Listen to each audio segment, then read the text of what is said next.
Buenos días a todos, soy Pedro Díaz, arquitecto del colegio, de los servicios técnicos del Colegio de Arquitectos de Murcia. Y bueno, vamos a dar comienzo, como acabo de explicar, a la sesión 10, que va sobre el código técnico y las instalaciones relacionadas con la vivienda unifamiliar. Antes de empezar, quería comentaros la forma en la que quiero abordar este curso. En primer lugar, haceros unos recordatorios. Cuando hablemos de normativa, pues yo intentaré hablar e ir referenciando directamente sobre la normativa que estemos trabajando. Entonces, utilizaré la forma de búsqueda que suelo hacer para que sea un curso como más natural y más dinámico. Después, también comentaros que voy a referir muchas veces a cuestiones relacionadas con el propio colegio, con la página web nuestra del CAD. Sabéis que la tenéis disponible para todos en este apartado de MUCAD, dentro del código técnico, hay que identificarse. Y entonces la primera sección, que es la de dosis, bueno, tiene muchos documentos que pueden ser considerados para consulta que tienen que ver con este curso. Por ejemplo, sin ir más lejos, estas dosis de aquí, que se hicieron en el año 2011-2012, y sin embargo pues están muy de actualidad y casi todos los contenidos nos sirven y vamos a utilizarlos para este curso. Aquí hablamos de estas singularidades relacionadas con incendio y hablamos con singularidades de otro tipo. Bien, aparte de eso, recordaros que tenemos toda la sección a vuestra disposición de consultas. Cuando pulsamos consultas, por supuesto, podéis hacer una, o directamente en ver consultas podéis, o bien con el buscador, solicitar alguna búsqueda de algún área concreta, o bien directamente entrar y ver las últimas consultas que se han ido haciendo. Muchas de ellas, por ejemplo, las vamos a utilizar en los comentarios de este curso. ¿Vale? Aquí veréis varios ejemplos, por ejemplo esta que habla sobre ventilación primaria en bajantes, algo comentaremos sobre esto, también sobre portones de garajes en vivienda unifamiliar, si sirven o no para evacuación. Es decir, tenéis a vuestra disposición todo este apartado, además de los resúmenes que hacemos en cada cuatrimestre, en este caso, donde se extraen en el boletín del CAD las noticias y las consultas que consideramos más interesantes. Aparte de eso, también haremos referencia a publicaciones. Quiero destacar las publicaciones que hace el IDAE, el Instituto para la Diversificación y Ahorro Energético, que tiene muchas publicaciones actuales que están muy bien. De hecho, por ejemplo, esta de energía solar térmica, que es fijaos, el 14 de abril, se publicó hace bien poco, pues es una publicación muy interesante que al que le interesen estos temas y lo vamos a tratar en estas clases, pues son de obligada lectura. ¿Vale? Aparte de eso, hay muchísimas publicaciones de interés que hablan sobre eficiencia energética en iluminación. Hablaremos en el seminario número 13 sobre estas cuestiones, temas de trámite de autoconsumo. Es decir, esta página web, idae.es, es muy interesante. Y también, bueno, iré haciendo referencias a estas cuestiones y os propondré pues siempre la forma de buscarlo para que sea el curso, como digo, tenga la mayor agilidad y sea lo más entretenido posible. Así que ya sabéis el procedimiento habitual de las consultas. Podéis hacerme las consultas que queráis durante estas 2 semanas hasta el día 28 de mayo, que realizaremos la tutoría en directo, y sabéis que me tenéis a vuestra disposición, como siempre, en el CAT por las vías habituales. Así que, bueno, vamos a dar comienzo a este seminario. Espero que sea interesante y que lo haya organizado para que todos pues veáis cuestiones que a lo mejor son muy sencillas, las veáis de la forma más práctica posible, y otras cuestiones que a lo mejor son más complejas o tiene un poco más de complejidad, dentro de que la vivienda unifamiliar es un edificio bastante sencillo de abordar a nivel de instalaciones. Pues bueno, ya me vais contando y vamos interactuando. Gracias por asistir al seminario y vamos a dar comienzo ya a esta parte.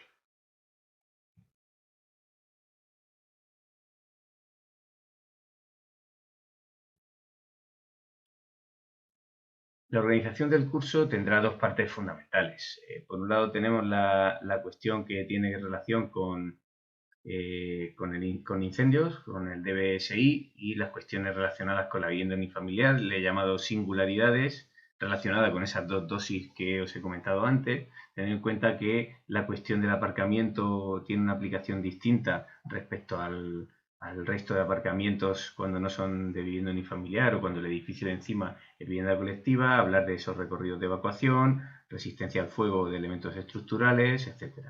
Y luego, en las cuestiones relacionadas con salubridad, hablaremos de esos temas que tenéis ahí a la vista. Por lo tanto, veremos incendios y veremos ventilación, fontanería, saneamiento y el nuevo apartado del DBHS6 sobre el gas radón, que es un apartado nuevo que entrará en vigor, sabéis, a los 6 meses de su publicación, es decir, 6 meses después de diciembre, más el periodo de estado de alarma. Vamos a empezar directamente con incendios, teniendo en cuenta que el Código Técnico considera la vivienda como uso restringido. El interior de la vivienda es un uso residencial, pero entendido como uso restringido, que la definición es esta, son limitados a 10 personas y luego dice específicamente que se incluye el interior de la vivienda. Por lo tanto, en este caso, las singularidades tendrán relación con esta cuestión, a la par de considerar también que el Código Técnico pues entiende que las viviendas son espacios con los que estamos familiarizados y por lo tanto tiene una aplicación distinta a otro tipo de edificios. Vamos a arrancar con la primera cuestión relevante y es cómo trata incendios el aparcamiento cuando está relacionado con la vivienda unifamiliar. Decir que hay dos tipos de aparcamientos. Uno sería exclusivamente dedicado para vivienda unifamiliar, algo así como un aparcamiento adscrito a una vivienda unifamiliar. Por lo tanto, tiene solo el propietario y pertenece al edificio vivienda unifamiliar. Sin embargo, hay otra forma de aparcamiento que sería un aparcamiento común para agrupaciones de viviendas unifamiliares que pueden ser adosadas o pueden ser pareadas, ¿vale? Se trata de forma distinta. El de abajo, el aparcamiento comunitario, es un aparcamiento a efectos de incendio. Sin embargo, el aparcamiento adscrito a una vivienda unifamiliar es un local de riesgo especial bajo, siempre, en todo caso. ¿Vale? Por lo tanto, esa exclusión hace que no estemos hablando de un aparcamiento propiamente dicho a efectos de incendio. A otros efectos sí, por ejemplo, calidad del aire, pero a efectos de incendio, ese aparcamiento unifamiliar es un riesgo especial bajo, un local de riesgo especial bajo. Aquí veis que en aparcamientos comunitarios te dice si no supera de 100 metros cuadrados, pero bueno, es un aparcamiento, sería muy pequeño, o bien el de vivienda unifamiliar en todo caso.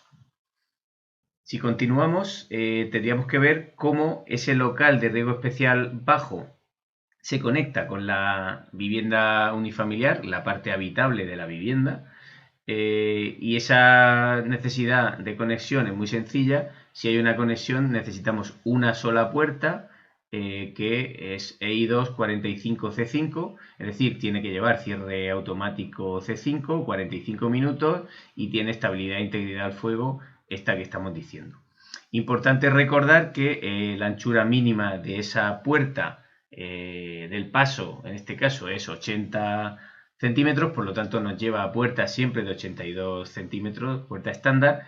La puerta de 72 centímetros no sirve, no sería válido, como puertas cortafuegos que aún se siguen vendiendo, pero en este caso no sería válido. Y no necesita vestíbulo de independencia. Por lo tanto, el garaje unifamiliar relacionado con su vivienda, que es un local de riesgo especial bajo, como hemos dicho, se puede conectar con una puerta EI2 45C5 sin vestíbulo de independencia. El siguiente caso, que sería un garaje o aparcamiento colectivo bajo unas viviendas unifamiliares, que en este caso es un solo proyecto de varias viviendas adosadas, pareadas, etcétera, en hilera. En este caso, sí es necesario un vestíbulo de independencia como conexión. Tiene que tener paredes EI 120 y dos puertas, que en este caso sería la mitad de los minutos 120-60 a razón de 30 minutos por puerta. En este caso el EI2 30C5 sería de cada una de las puertas. Pero como aplicación singular, que solo, y es muy importante decirlo, se puede aplicar en vivienda unifamiliar con conexión al garaje, ese vestíbulo no tiene por qué estar abajo en el sótano, si fuera un aparcamiento en sótano, sino que puede tener tres opciones, que las tenéis aquí dibujadas. Por un lado puede estar, como hacemos en otro tipo de edificios con su aparcamiento, un vestíbulo de independencia abajo en el sótano y arriba nada, arriba planta de vivienda, abajo aparcamiento. Puede haber una puerta abajo y una puerta arriba de EI230 C5, con lo cual la escalera queda dentro del vestíbulo, o podemos disponer el vestíbulo arriba.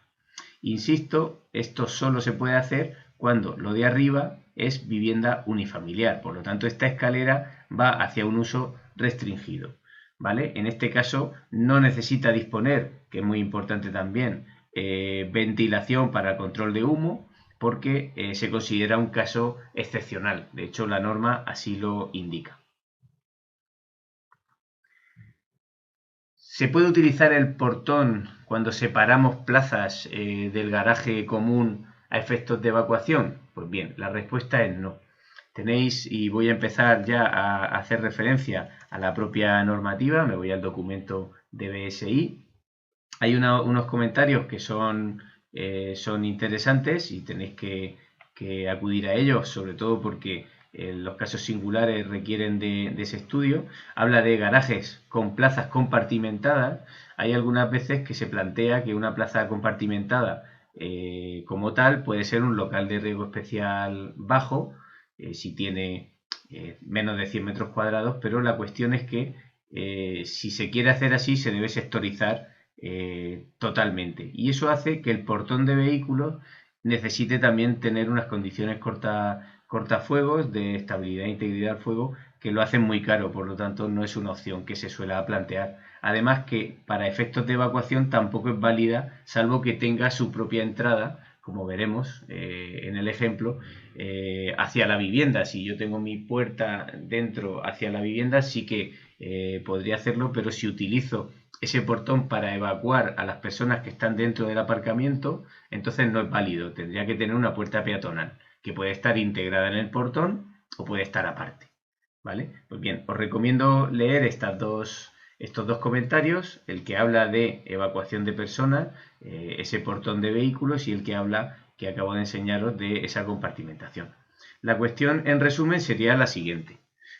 Aquí como ejemplo, y agradezco a la arquitecta que a través de una consulta del CAT que tenéis disponible, donde hemos dicho, pues hizo esta consulta. Esto es un aparcamiento de vivienda colectiva, perdón, de vivienda unifamiliar agrupada encima de un aparcamiento, y preguntaba simplemente si estas son las zonas comunes grafiadas en verde, si no están separadas con un portón, o si en este caso sí están separadas con un portón, ver las condiciones de sectorización y evacuación.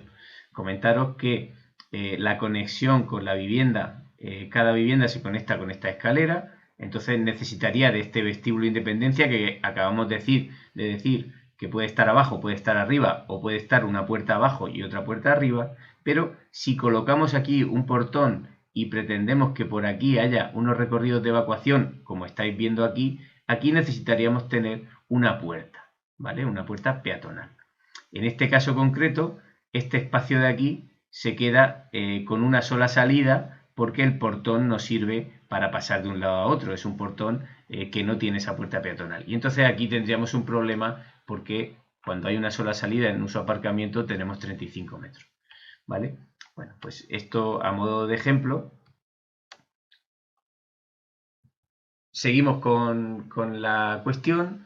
Por otro lado, ¿cómo se tiene que separar la vivienda y el aparcamiento? Pues bien, volvemos al mismo caso, aparcamiento propio, es decir, aparcamiento unifamiliar. En este caso, como es un local de riesgo especial, necesitamos que sea EI60 por la parte de la vivienda, pero es más restrictivo el EI90 desde el aparcamiento propio. Le llamamos aparcamiento propio, aunque, insisto, como he dicho antes, sería un local de riesgo especial bajo, por lo tanto, podríamos incluso no llamarle aparcamiento a efectos de incendio. Cuando el aparcamiento es colectivo y son viviendas unifamiliares las que tiene encima, entonces pasa a 120 minutos, ley 120, desde la parte del aparcamiento. Por lo tanto, sería más restrictivo esta cuestión cuando estamos hablando de aparcamiento colectivo. En cuanto a recorridos de evacuación, Recordad que con carácter general un local de riesgo especial bajo, en este aparcamiento propio de vivienda unifamiliar, tiene 25 metros de recorrido. Y aquí sí se computan las longitudes en los recorridos interiores de evacuación. A partir de ahí, pues comentar que si la salida del aparcamiento no es a un espacio exterior seguro, a la calle, sino a la propia vivienda, sí que estaríamos midiendo ese recorrido hasta esa puerta que hemos puesto abajo, ¿vale? Bueno, en el interior de la vivienda, una vez que has llegado a esa zona protegida, pasando la primera puerta que hay que disponer, si es un aparcamiento colectivo, y la única puerta que hay que disponer si es un aparcamiento propio, pues bien, a partir de ahí ya no se computan longitudes porque la vivienda unifamiliar, el interior de la vivienda en sí, su longitud, su recorrido de evacuación tiene origen en la puerta de entrada. ¿Qué instalaciones necesita un aparcamiento de vivienda unifamiliar? Pues es muy sencillo. Solo necesitamos disponer un extintor que sea 21A 113B, ¿vale? Para los dos tipos de fuego A y B cada 15 metros y un punto de alumbrado de emergencia al menos, o por lo menos que tenga iluminación, alumbrado de emergencia según el tamaño. Si el aparcamiento es pequeño, probablemente con una sola iluminación de emergencia valga, y si no, pues hay que identificar y alumbrar todos los recorridos de evacuación. En este caso, según la longitud y la disposición, pues podríamos necesitar varias luminarias de emergencia. En viviendas unifamiliares adosadas o pareadas, se entienden que son, ya pasamos a lo que es la vivienda en sí, es un mismo edificio, un único edificio. No son muchos edificios juntos, por lo tanto, la separación interior entre viviendas no es medianera como tal, ¿vale? Sino que se le exige que sea EI60, como veis aquí, entre viviendas del mismo edificio. Cuando ya paso al final de ese edificio, si tiene un linde con otra propiedad, eso sí que se considerará medianería o medianera, pero las interiores no son medianeras como tal. Por lo tanto, no es preciso aplicarle las condiciones que considera el código técnico en cuanto, lo vamos a ver aquí en el documento, en cuanto a fachadas y a cuestiones relacionadas con cubiertas y medianeras. Cuando vamos al documento, esta parte de acá que habla de propagación exterior, de relación con las medianeras, fachadas y cubiertas, ¿vale? Todas estas cuestiones, en el interior de ese edificio de varias viviendas unifamiliares no estaríamos aplicándolo, ¿vale? Esto está explicado también bastante bien en este comentario que os dejo aquí para que podáis leer. Respecto a la salida, la vivienda unifamiliar, como hemos dicho, el origen de evacuación lo ubicamos en su puerta de acceso, en su puerta de entrada. Por lo tanto, dentro de lo que es la vivienda, de la parte habitable, no hay recorridos de evacuación. Sí los hay si tuviéramos algún local de riesgo especial como el aparcamiento o, por ejemplo, un trastero de más de 50 metros cuadrados. Pero dentro de la vivienda no hay recorridos. Así que origen de evacuación se inicia en su acceso. Recordad también que la salida de la vivienda no puede realizarse a través de su aparcamiento. Es decir, si nosotros tenemos en planta baja un aparcamiento de vivienda unifamiliar considerado como local de riesgo especial bajo, en ese caso no podemos salir por ese recorrido si no están independizados ese local de la zona por donde se sale. No estaríamos considerando, sería una excepción, si ese aparcamiento es una zona abierta, si la vivienda está elevada sobre pilotis y la planta baja es diáfana y no está cerrada y por lo tanto deja de ser un local de riesgo especial. En ese caso, bueno, habría que considerar el caso contrario y si se puede salir por ese punto. Continuando con las cuestiones de resistencia al fuego, los elementos estructurales, como todos sabéis, tenéis en esta tabla 3.1 las resistencias al fuego, teniendo en cuenta que vivienda unifamiliar aquí se considera un edificio exclusivo dedicado a vivienda, no una agrupación de vivienda en hilera. Entonces, en este caso, la vivienda unifamiliar Aquí tenéis la nota 2 que dice que cuando es agrupada o adosada, los elementos que formen parte de la estructura común, es decir, es una estructura única para varias viviendas, tendrán la resistencia exigible al uso residencial vivienda, que es el segundo. Pues en vivienda unifamiliar, edificio exclusivo, completo, sin compartir estructura con otro, tenemos que el sótano necesita, tanto el sótano como si tienen menos de 15 metros, que es lo habitual, R30, y si no son, ya pasamos a un aparcamiento, bueno, en este caso lo que sería una planta sótano, perdón, sería R120, así como si tienen menos de 15 metros, R60. A partir de ahí, lo normal es que las viviendas unifamiliares adosadas se encuentren en esa situación, así que aumentaríamos de 30 a 60 minutos y en sótano de 30 a 120 minutos.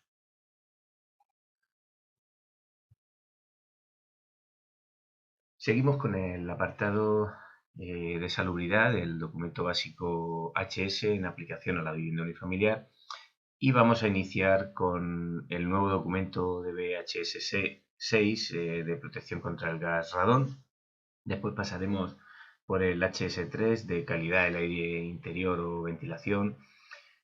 Luego hablaremos de abastecimiento de agua, el HS4 fontanería y luego, por último, para terminar, hablaremos de saneamiento de evacuación de aguas.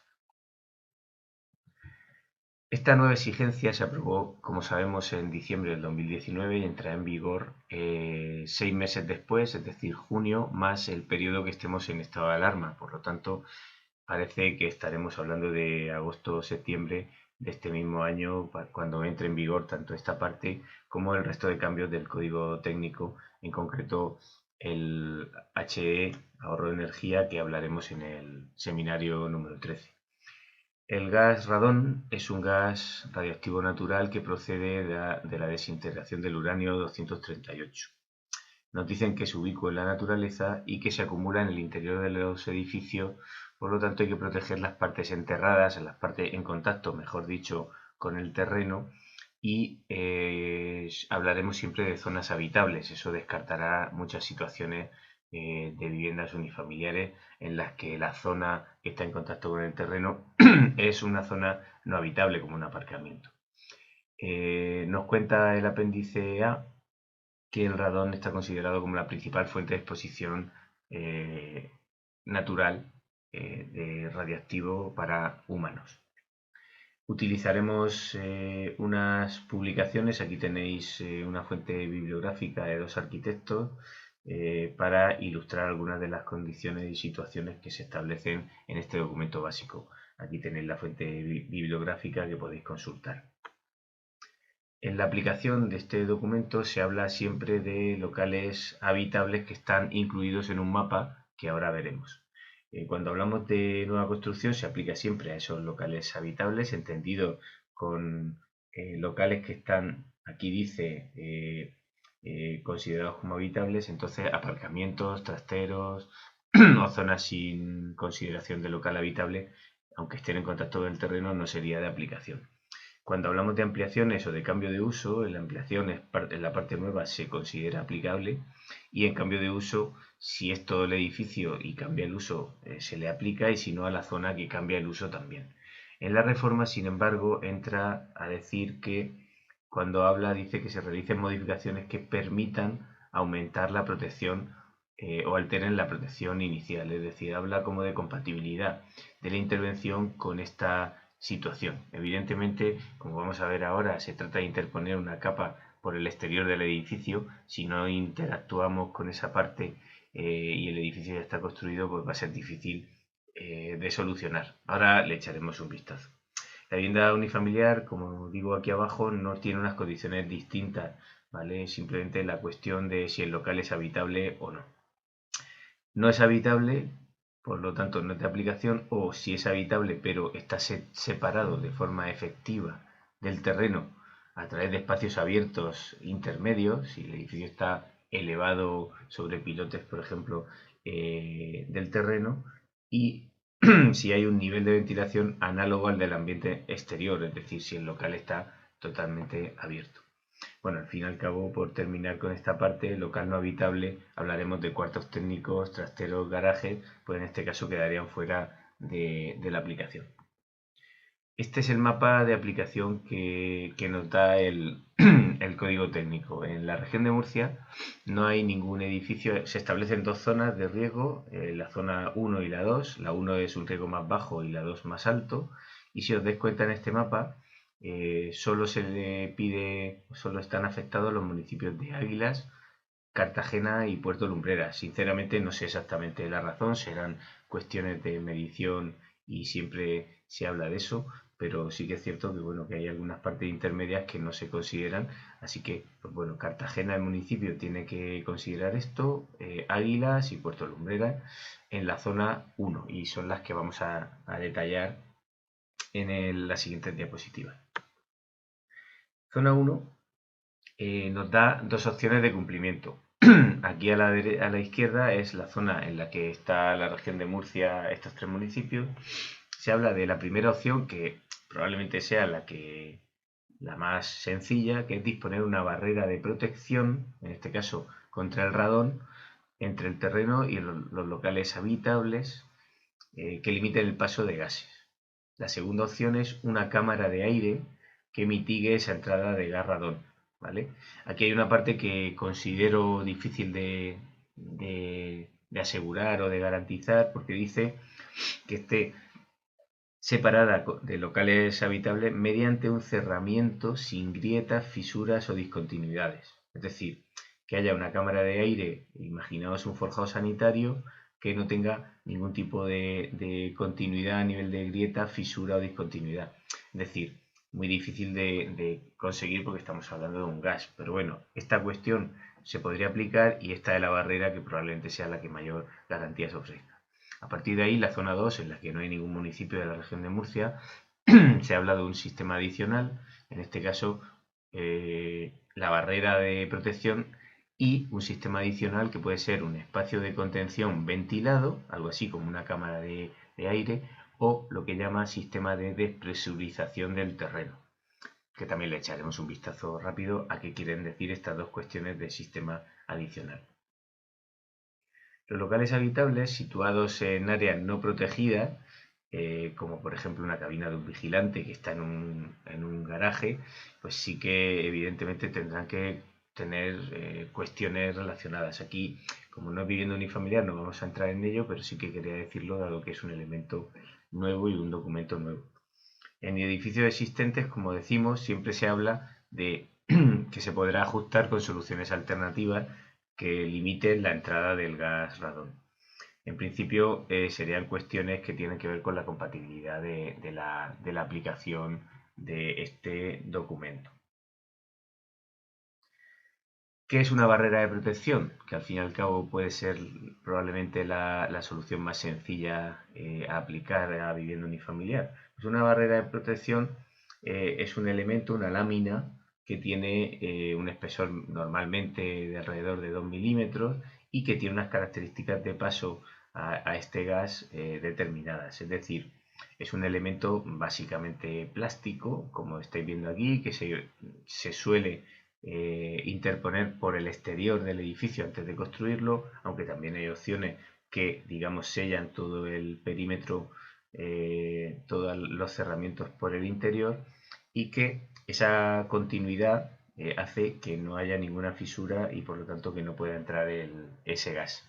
Se habla de sellado de encuentro, de si hay una comunicación que interrumpe como una puerta, pues tiene que tener unas condiciones determinadas, el tema de la continuidad y las fisuras que hemos comentado y una vida útil adecuada.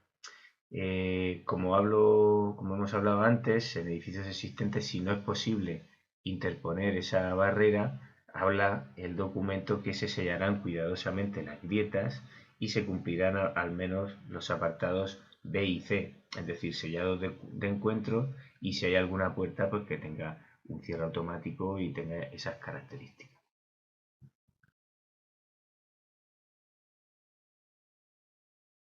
Comentaros que dentro del documento básico, para que veáis dónde está incluido, En este apartado de barrera de protección pues está toda la definición y bueno, no voy a entrar en ello, pero se habla de cómo se dimensiona y cómo se realiza este dimensionado de esa barrera y todo el documento está, bueno, todo está referido en esta parte, ¿vale? Siguiendo con esta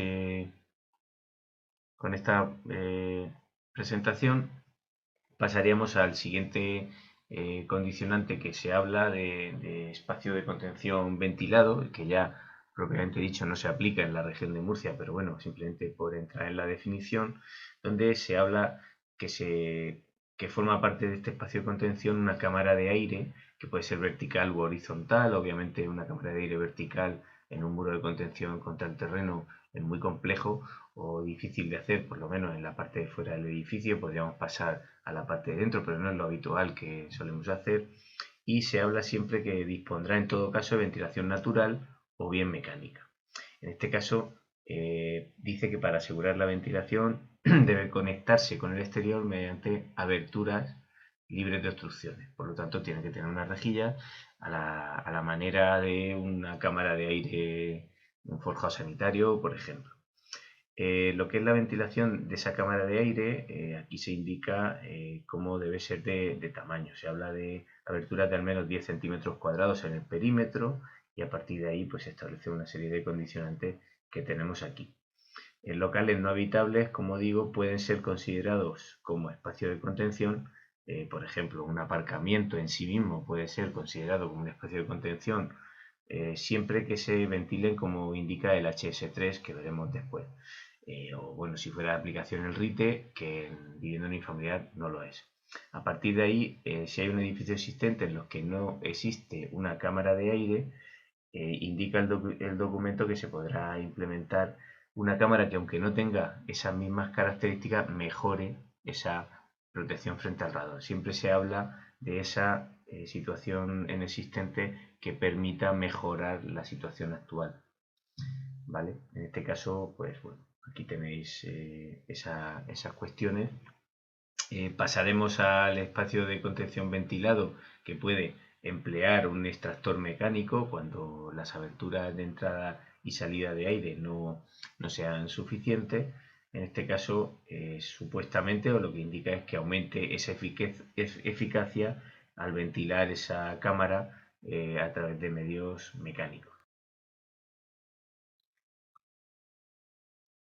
El otro sistema que se indica es el sistema que se denomina despresurización del terreno y consiste en una red de elementos de captación situados de forma enterrada, es decir, son arquetas o tubos perforados que se instalan por debajo del edificio y que captan ese gas que se supone que aparece del terreno y lo evacúan a través de un conducto de extracción mecánica y su extractor mecánico. Así pues, este sistema ya es más complejo para zonas para municipios situados en zona 2 y que bueno, tiene estos componentes que estáis viendo aquí. A modo de resumen, indicar por lo tanto que estaríamos hablando de que este nuevo documento se aplica a 3 municipios de la región de Murcia situados en zona 1. La zona 1 implica proteger las zonas habitables o bien con una barrera de protección o con una cámara de aire que está separada del edificio de una forma bastante hermética, sin grietas, fisuras y discontinuidades, lo que probablemente lo haga más complejo de garantizar.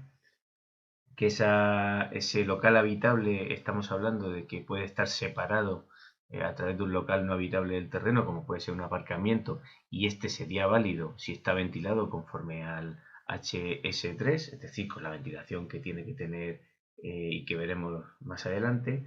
Y como digo, la barrera de protección, que es esta que veis aquí, sería un poco la que tiene probablemente los visos de ser el elemento o sistema más fácil de interponer, porque a la vez que podemos un sistema impermeabilizante, pues podemos utilizar una barrera que sirva al efecto.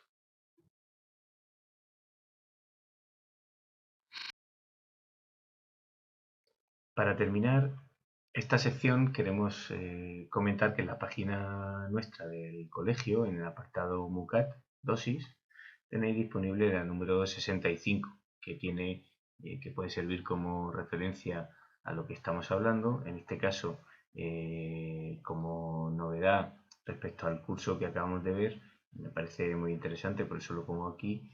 Lo que hicimos fue hacer una búsqueda entre los fabricantes que ofrecen estas barreras de protección, los más habituales, o por lo menos los que tenían la información más disponible. No tenemos intención de hacer publicidad.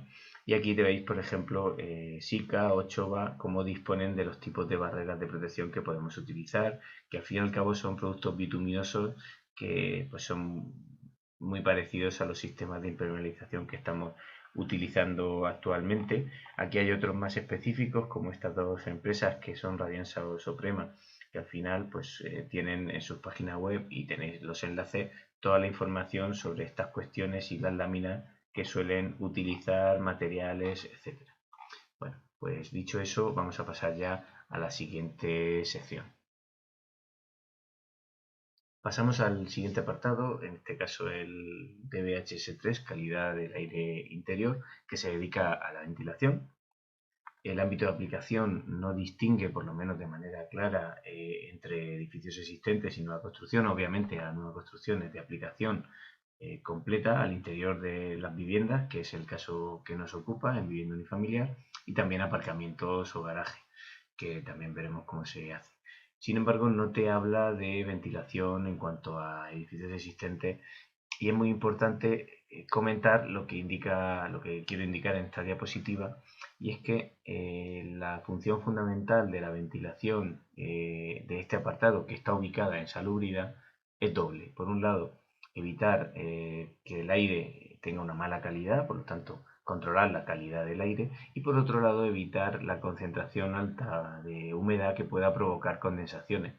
Por lo tanto, en una intervención en un edificio donde, por ejemplo, mejoramos la envolvente, cambiamos ventanas y construimos con mayor estanqueidad al paso del aire, y eliminamos las infiltraciones que tienen las carpinterías malas o antiguas, podemos estar provocando una necesidad que, en paralelo a esa intervención de mejora exterior, necesitemos un sistema de ventilación que renueve el aire y que introduzca ese aire exterior que antes se filtraba o se infiltraba, mejor dicho, por las ventanas. Así que es muy importante tener en cuenta que en edificios existentes en los que aumentemos la estanqueidad y mejoremos la envolvente, sobre todo cambiando ventanas y construyendo ventanas mucho más estancas, es posible que necesitemos ir de la mano de un sistema de ventilación.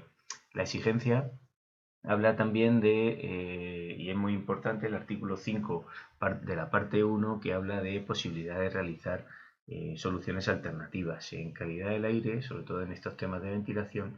Las soluciones que se están empleando están fuera de lo que describe el documento básico, y sin embargo son soluciones que mejoran las prestaciones, por ejemplo, soluciones de doble flujo o soluciones de ventilación de admisión y extracción con recuperación de calor.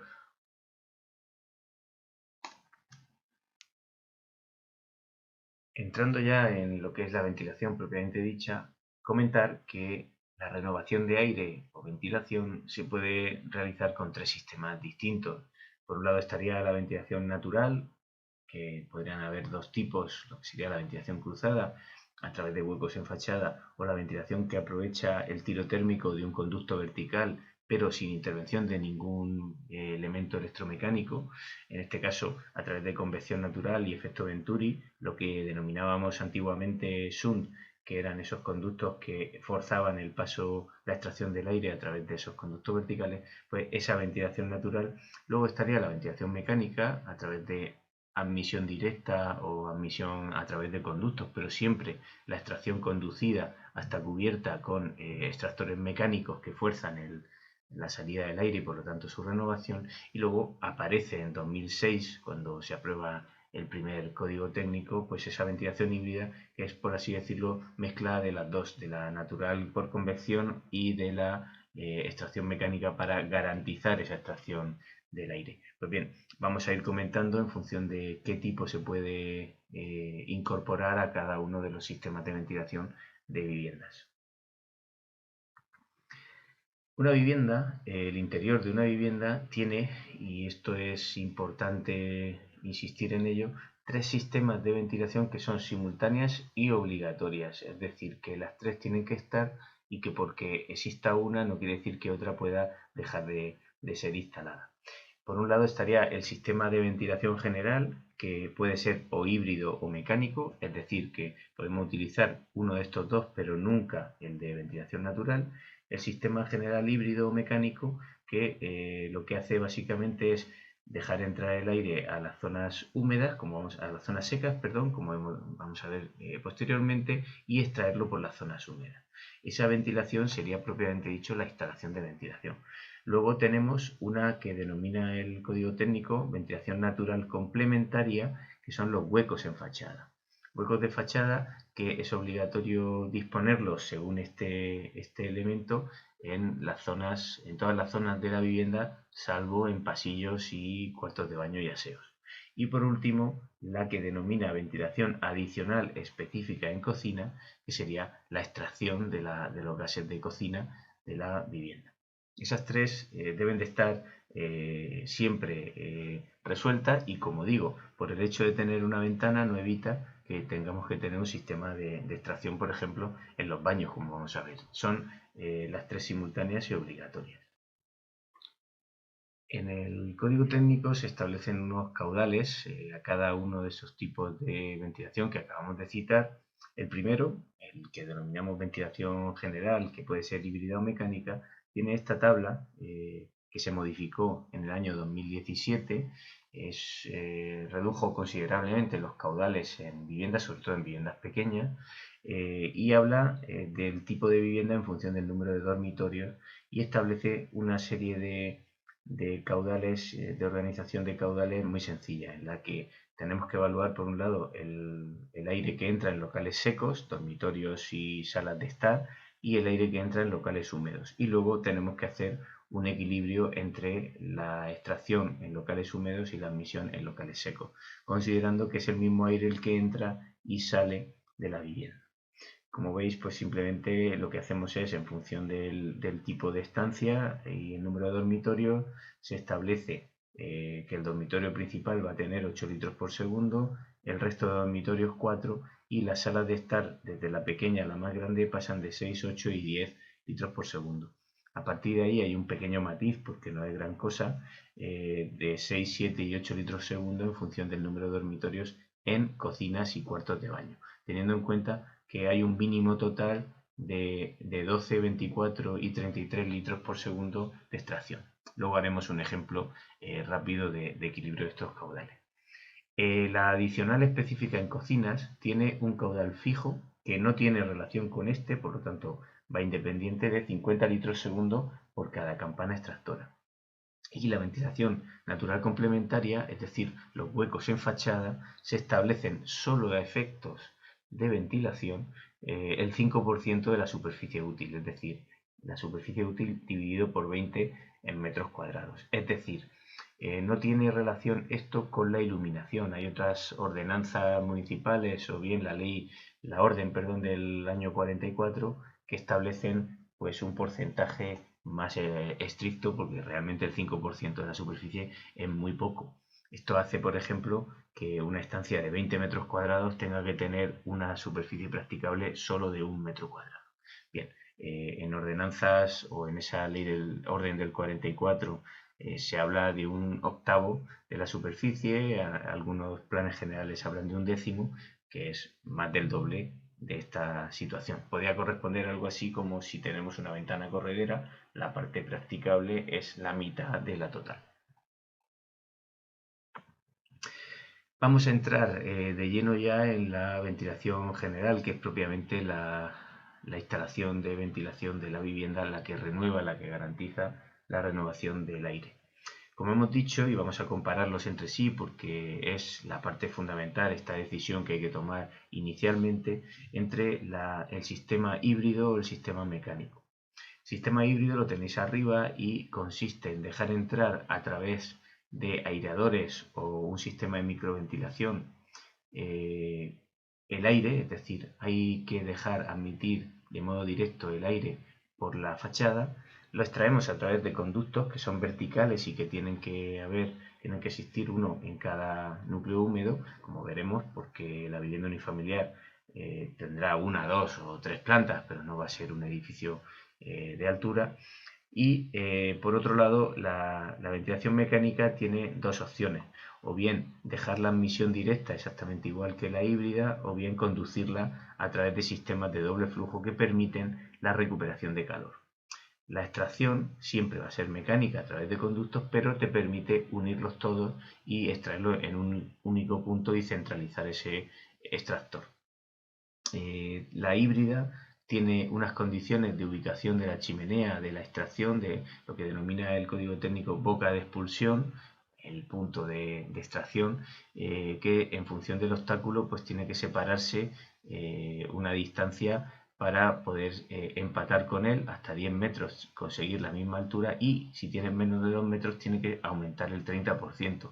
Eso hace que si tenemos un casetón, por ejemplo, de la escalera, que tenga unos 3 metros y está a menos de 2 metros, la chimenea tendría que tener 4 metros, es decir, tenemos un problema estructural ya con ese elemento de 4 metros con una esbeltez importante. Bueno, eso también es un tema a considerar. En mecánica no tenemos esas condiciones porque es un extractor el que fuerza la salida del aire y no tiene que ser barrido por el viento, ni hay intervención de efecto Venturi, ni nada de eso. Entrando en el primero de los sistemas, en la ventilación general que denomina el código técnico como híbrida, el sistema sería parecido a esto. Esto es un dibujo que tenéis en las fichas que hicimos en el colegio hace unos años, que aún quedan, por si alguno está interesado, las puede retirar del colegio en el CAT. Y bien, el conducto es, digamos, la parte más rígida y más condicionante de este sistema, porque es un conducto vertical que tiene que ser continuo y que se puede montar en conducto colectivo, pero como la última planta y la penúltima planta dice la norma que tienen que ser conductos individuales, eso implica que las tres, si tenemos tres plantas, que vamos a suponer que una vivienda unifamiliar, pues bueno, desarrollo en tres plantas, digamos, ya sería singular, ¿no? A partir de 4 plantas, pues es un proyecto bastante, a lo mejor, menos usual. Pues si tenemos 3 plantas, todos los conductos van a ser individuales. Es decir, que un conducto individual quiere decir que es un conducto independiente que luego, al final, arriba sí que puede compartir un extractor híbrido, pero tendríamos un conducto en esta planta, otro en esta planta y otro en esta planta. Bien, a partir de ahí, la admisión es natural, directa, a través de aireadores o, ahora veremos los condicionantes de una microventilación en los huecos de carpintería, y tiene que estar a más de 1,80 la entrada de ese aireador. Aquí veis esos elementos que estamos hablando, esa admisión natural, que puede ser un aireador a través de la cajonera de la persiana, problemas evidentes de suciedad y problemas evidentes de ruido, ¿vale? Es un punto muy débil del cerramiento.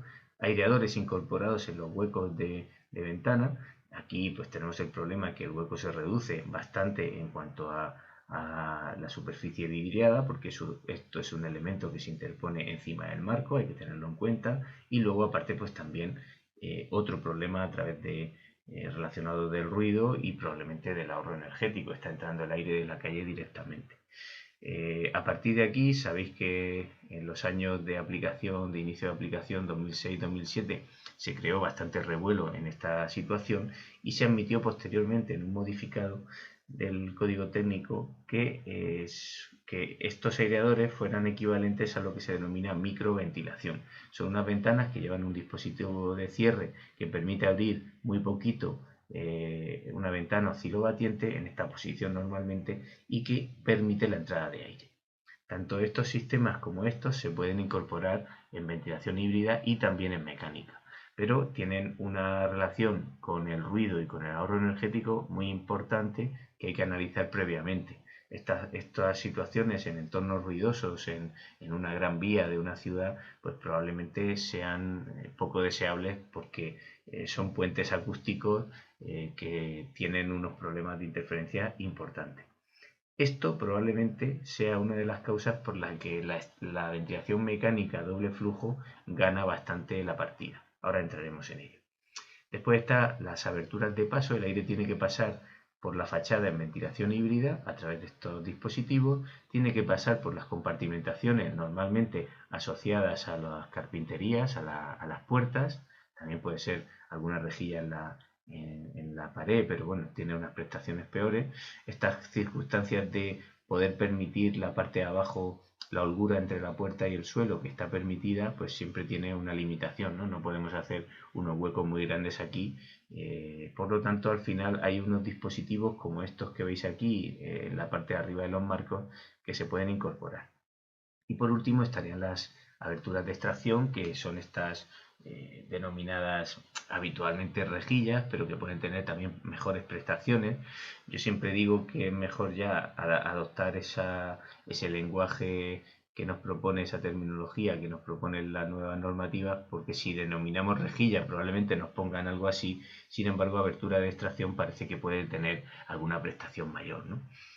Bien, una vez dicho eso, vamos a comparar esos dos sistemas con este sistema, ese primer sistema de ventilación híbrida con este segundo sistema de ventilación mecánica. La ventilación híbrida, como digo, tiene siempre, aquí veis en el esquema, la entrada de aire directa a través de zonas secas. Nunca vamos a dejar pasar el aire a través de la cocina. La extraemos a través de zonas húmedas, en este caso lo veis aquí en los conductos, tendríamos un conducto vertical en este cuarto de baño, otro conducto vertical en este cuarto de baño y otro en este cuarto que es la cocina, es decir, 3 núcleos húmedos, 3 conductos verticales hasta cubierta, y en las zonas secas siempre tenemos esa entrada de aire a través de aireadores o microventilación. Dicho eso, pasaríamos al sistema de ventilación mecánica, que tenemos dos opciones. La primera, que he puesto en rojo, digamos porque no mejora la cuestión de los aireadores en fachada, no permite tampoco la recuperación de calor, es decir, tiene lo malo de la ventilación híbrida y no puede aprovechar energía, que sería algo positivo de la ventilación mecánica. En este caso hay una red de conductos horizontales y verticales, nos podemos mover en horizontal, se pueden agrupar todos en techo hasta cubierta. Aquí en este gráfico sería este tendido de color magenta que va recogiendo recogiendo el aire de los núcleos húmedos, conduciéndolo por el falso techo hasta esto, que en este caso es un recuperador de calor, pero podría no tenerlo. Y la otra opción, que sería admisión mecánica y extracción mecánica, que nos permite la ventilación por doble flujo, es decir, nos permite el recuperador de calor. La caja de recuperador de calor, al fin y al cabo, gestiona toda la ventilación de la vivienda. Implica, y esto es una complicación, o por lo menos una complejidad mayor, implica la impulsión del aire, es ese conducto que veis aquí en amarillo, la impulsión de aire en las zonas secas, es decir, en salones, comedores y dormitorios. Esta impulsión es deseable que se produzca en la zona de la fachada, para que el aire corra completamente. Por lo tanto, también este tendido de conductos en esas zonas donde habitualmente los falsos techos no suelen tener mucha altura, pues también hay que considerarla a la hora del diseño. En cuanto a los sistemas estos de doble flujo, que son los sistemas un poco más complejos, que están al margen de lo que describe el documento básico, y es una prestación mucho mejor y que mejora el sistema de ventilación mecánica que comenta el código técnico. Cuando digo al margen me refiero que son sistemas que mejoran las prestaciones y por lo tanto perfectamente válidos. Estaríamos hablando de estos mecanismos de recuperación de calor hacia los que se tiende y los que, por ejemplo, metodologías como Passive House pues nos están intentando imponer. En este caso, la ventilación de recuperación de calor, hay que decir que es mucho más efectiva en invierno, en zonas frías, por lo tanto, en nuestra región probablemente no tenga una grandísima efectividad, siempre es efectivo, es mejor que no ponerlo, pero evidentemente en un clima muy frío, en Burgos, pues tenemos una temperatura exterior mucho más extrema y nos permite recuperar mucho más calor y por lo tanto es mucho más efectivo que aquí, que en donde el invierno pues tiene corta duración. Esa red de conductos, como veis, estamos hablando que son conductos de tendido horizontal. Aquí veis algunos ejemplos.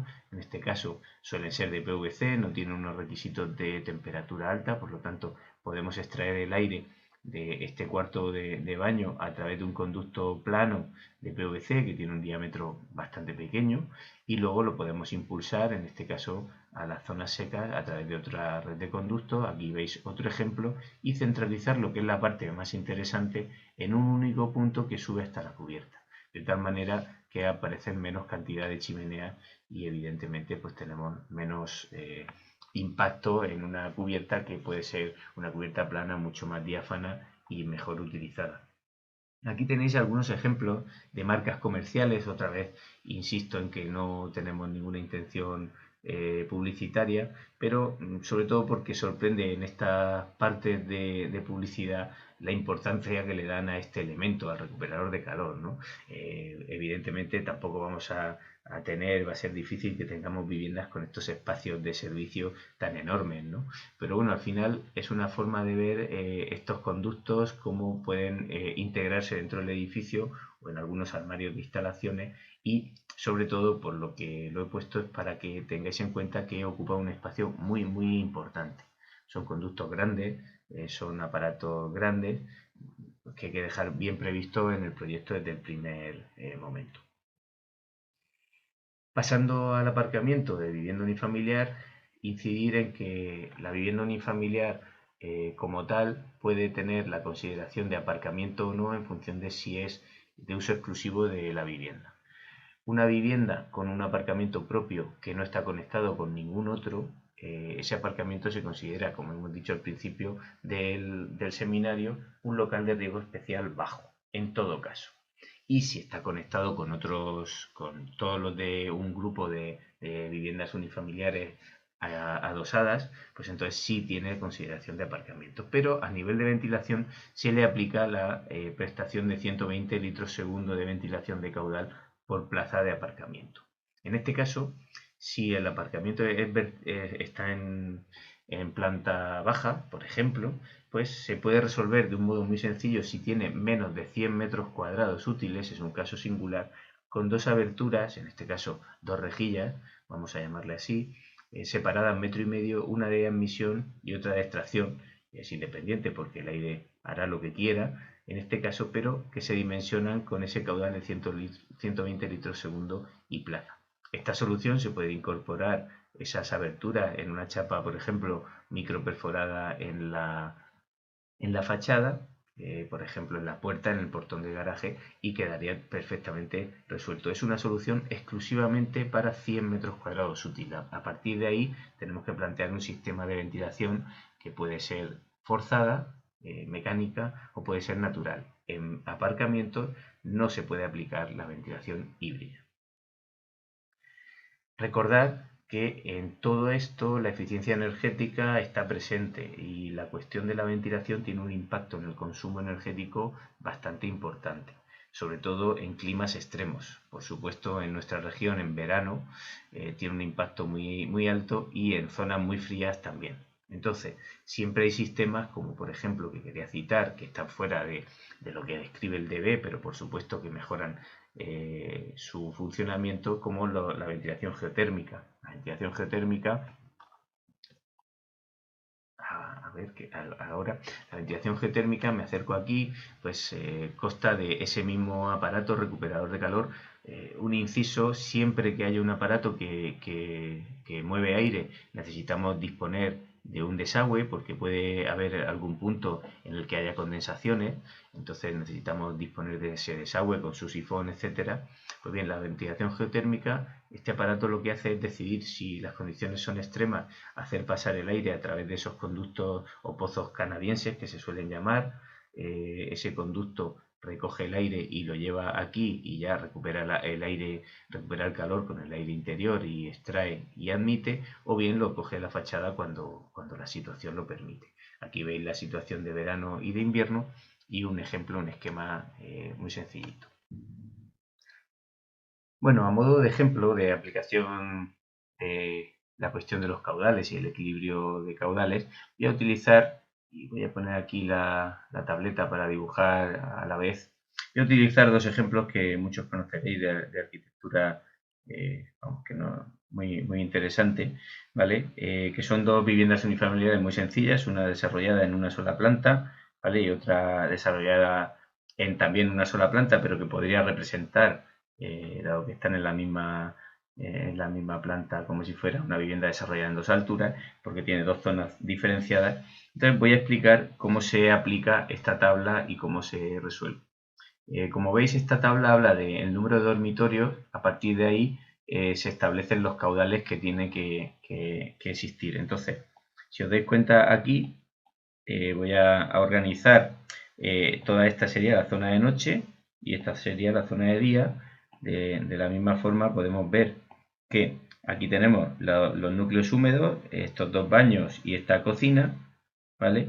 Y las zonas secas, que sería todo lo que sería el salón, que lo tenemos aquí, ¿vale? Y los dormitorios, aquí 1, 2 y el dormitorio principal 3, ¿vale? Por lo tanto, las zonas azules serían las que tienen que tener admisión de aire y las zonas rojas son las que tienen que tener extracción de aire. Vuelvo hacia atrás para limpiar un poco la planta. Entonces, lo que tenemos que buscar es que yo normalmente lo suelo hacer de esta manera. Indico en la zona de estar que tengo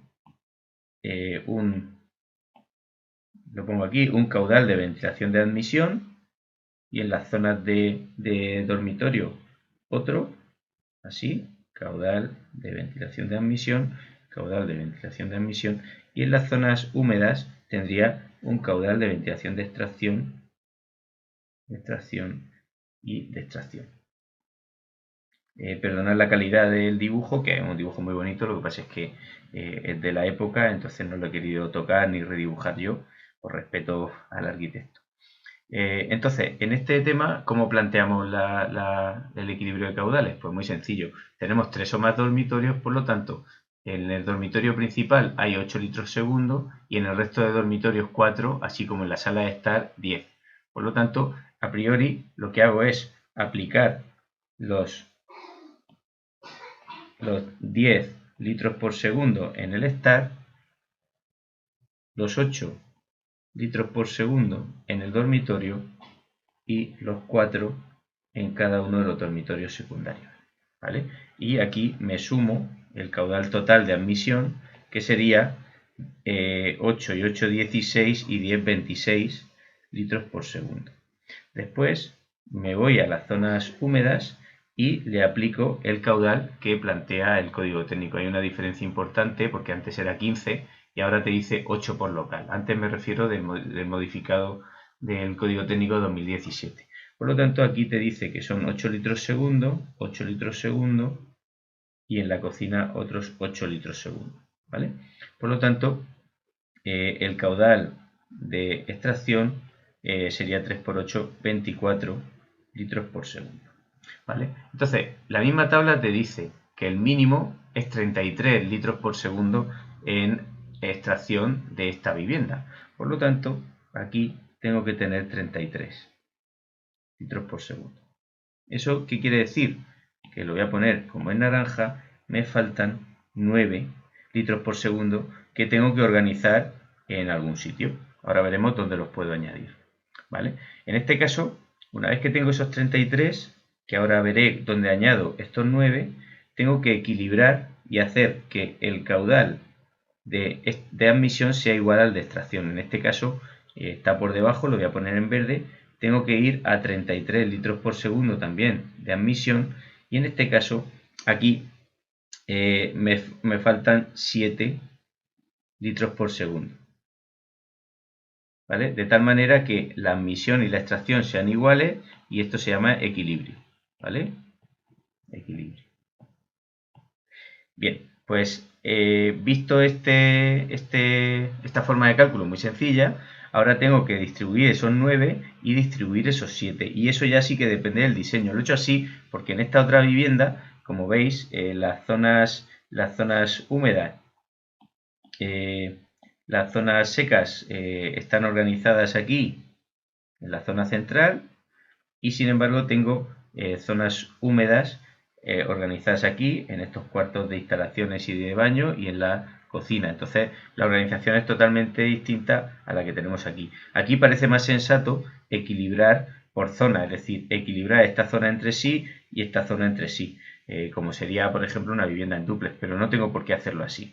Yo lo suelo hacer así, por lo tanto, aquí le añado en el color que hemos dicho en naranja, le añado 2 litros por segundo, por lo tanto me quedan 10 litros por segundo en esta cocina, de tal manera que el aire que entre por el salón lo voy a extraer por la cocina y como tengo 2, me quedan 7 aún, pues esos 7, pues por ejemplo puedo hacer algo así como añadirle 3 y añadirle 4 aquí.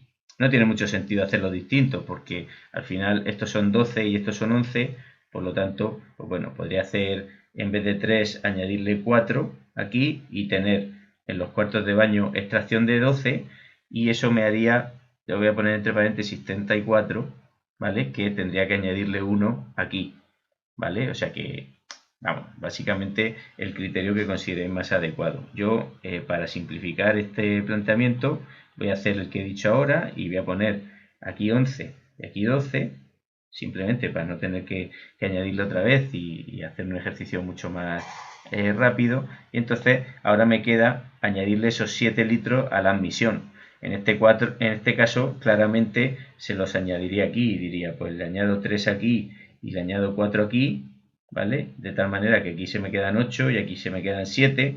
Voy a poner aquí el mismo asterisco que aquí. No tiene mucho sentido, 8 y 7, pues probablemente yo me iría a 8, 8, 12, 12 y 8, ¿vale? De esa forma tendría organizados los caudales de ventilación y el caudal a emplear en total sería esos 33 litros segundo que admito y que extraigo. De modo análogo, lo que estamos haciendo aquí, pues tendríamos esas zonas de admisión, esos 3 dormitorios que estáis viendo ahí, pues voy a hacerlo muy rápido. Al final estaríamos hablando de que aquí te pide que haya 8, aquí te pide 4 y aquí 4 de forma inicial y aquí 10, ¿vale? Y luego te dice que tienes que tener 8 por cada núcleo húmedo. En este caso tengo 3, 8 y 8, ¿vale? Por lo tanto, en el caudal de extracción, en este caso 4 por 8 son 32 litros por segundo. Como el mínimo es 33, le tengo que añadir solo 1, 33. Y el caudal de admisión sería, en este caso, lo mismo que antes. Son 26, 8 y 8, 16, 26. Por lo tanto, también tendría que llegar a 33 litros por segundo añadiéndole 7.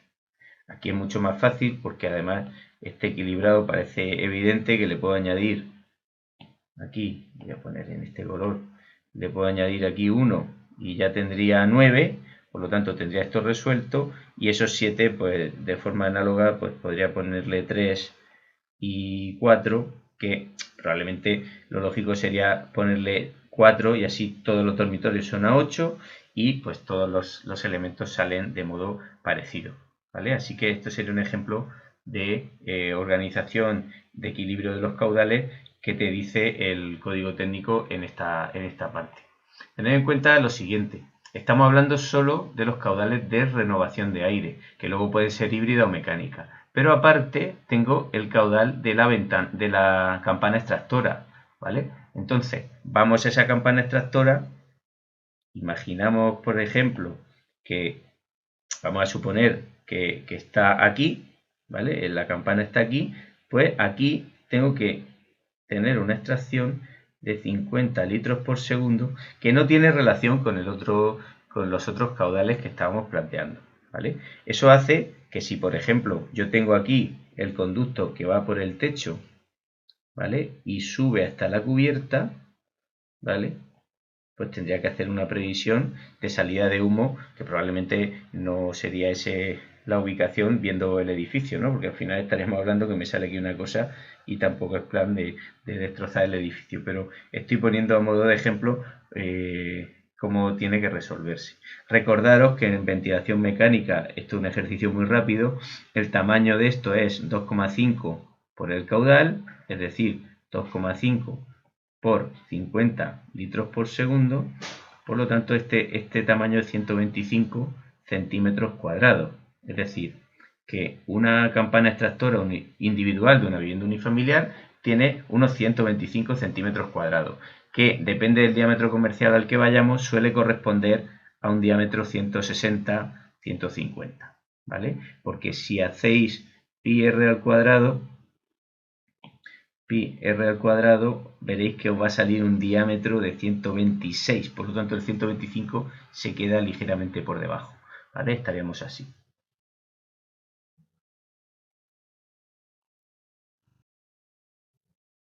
Para finalizar esta sección quería poner dos ejemplos de arquitectura regional que considero muy interesantes a nivel de la ventilación.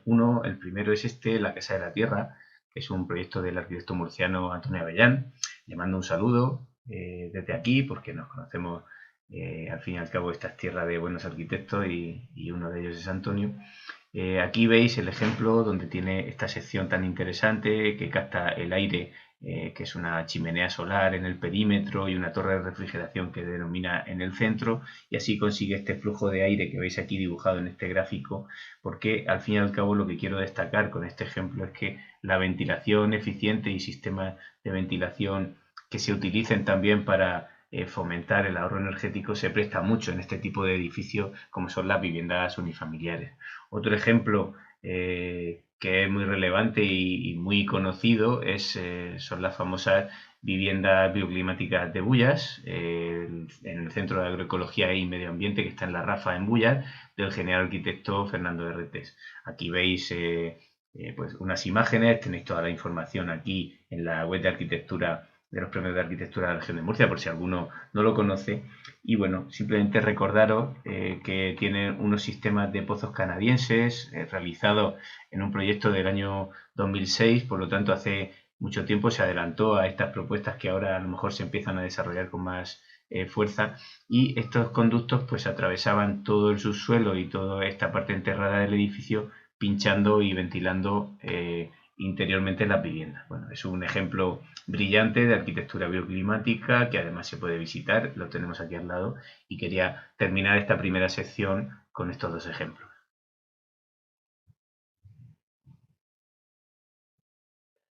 Entramos en las dos últimas partes que tienen un contenido menos extenso que las anteriores, que son saneamiento y fontanería. Vamos a empezar por esta última. Abastecimiento de agua, como sabéis, está regulado, aparte de normas particulares de acometida que tenga cada ayuntamiento, en el DBHS 4, que se denomina así, abastecimiento de agua. Este documento, vamos a hacer una revisión, no tiene un tema específico dedicado a vivienda unifamiliar porque es un caso concreto de abastecimiento de un consumidor único, por lo tanto un solo contador, y a partir de ahí pues las cuestiones se resuelven de modo análogo a otra instalación de fontanería. Si empezamos por la aplicación, el código técnico lo aplica a nueva construcción y habla que cuando se amplíe, modifique, reformas, rehabilitaciones, ampliaciones, modificaciones de una instalación existente, si se amplía el número o capacidad de aparatos, entonces es de aplicación. ¿Qué quiere decir esto? Pues que al final, si añadimos algún cuarto de baño o alguna cocina o ampliamos o modificamos la instalación, pues habría que aplicarle las condiciones que tiene este documento. Lo voy a abordar de un modo genérico, hablando de una instalación y de un esquema genérico, para ver un poco las características más importantes, porque es una parte bastante conocida. Como digo, primero estaría la exigencia que habla el propio código técnico de consumo y de calidad del agua, ¿vale? En este caso, las compañías tienen obligación de darnos caudal y presión para efectuar nuestros cálculos, y luego tenemos que proteger la calidad del agua contra los retornos, es decir, contra el agua que pueda volver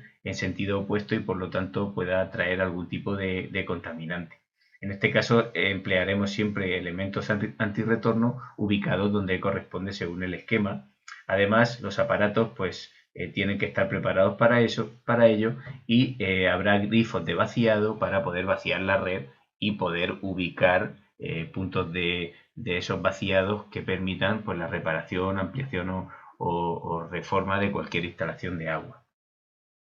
El suministro, tenemos por lo tanto el documento establecido unos caudales mínimos a garantizar de agua fría y caliente y unas presiones mínimas que recordamos son, están por aquí después explicadas, pero son 10 metros columna de agua en el grifo más desfavorable y 15 en el calentador. Esos son los cálculos que tenemos que hacer para garantizar las presiones.